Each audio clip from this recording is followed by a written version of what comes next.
new topic in our this class, and you know why we are just having these classes? Because to spread the knowledge with the help of the digital technology also.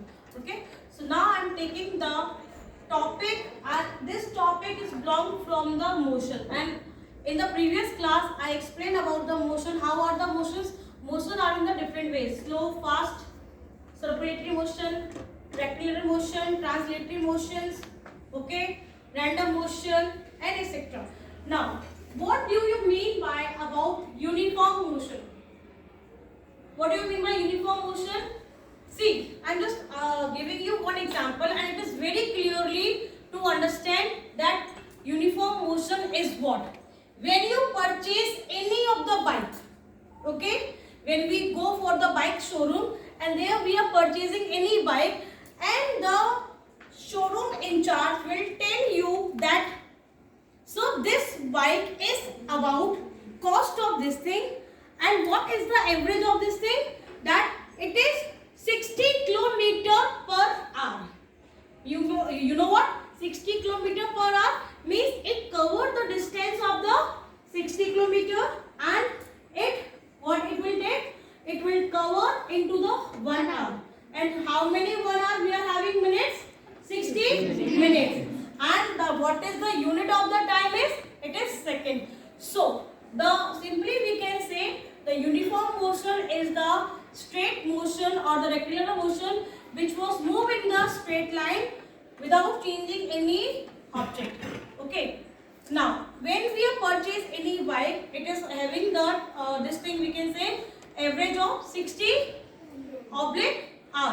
This thing na 60 km per hour. So, to explain in our this thing, the constant distance covered for each time period. Whatever the distance they are covering, they were having a time period limit. As I told you before in the class, that when we moving from Datia to Gwalior, how much distance it will take? 75 km. Okay, 75 km. And at what hour time?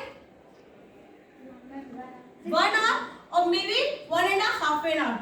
So what is the approx timing for that? We calculate in the uniform motion that the distance, total distance duration we cover in the total distance, what are the time the place which we reach. Okay, when you start your bike or when you go with your bike or any other of the vehicle, you can use car also, you can use the bus also, anything that you are available at your home, so you can move with that.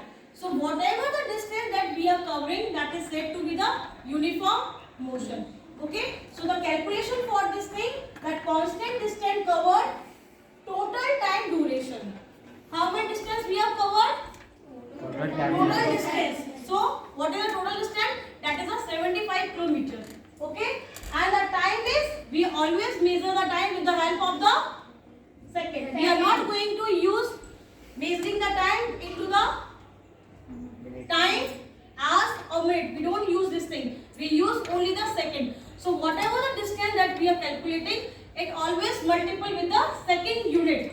So how many seconds are there? 60 seconds? Yes, in 1 minute? Yes, right? So we calculate this thing, and so the approx the amount will be, or the unit will be gained, that is 180 meters here.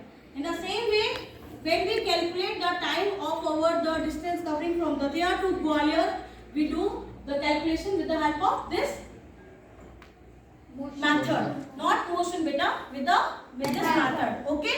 So it is said to be the uniform motion. Now we moving toward the non-uniform motion. Non-uniform motion is what? If the body changes the duration or the direction. If the body changes the direction, how? Means I have to go to Gwalior. Okay? But we are not taking the highway to moving the Gwalior. We just go with from the side of the Dabra. Then we move from the Dabra somewhere else also, Gitarwar also. Then we moving toward the Gwalior. Okay? So the moving vehicle is the same, but they change the direction. So this said to be as the non-uniform motion, where we are not using the straight direction. Or uniform motion is that we are using the straight direction without changing any object or without changing any body. Means without changing any object means what? If we are taking a bike, we just moving with the bike. So the speed or the time period will be accurate with that bike only. If we go with the bus, then the time period also change, because the bus is having more speed than the bike also. And if you are moving with the cars, then it having the more speed than the bus also. So the time will be changed and your speed will also be changed. Okay. So these things are the only mainly difference between uniform and non-uniform motion. That uniform motion it move with the straight line, and non-uniform motion it changing the direction of the moving of the line. Okay.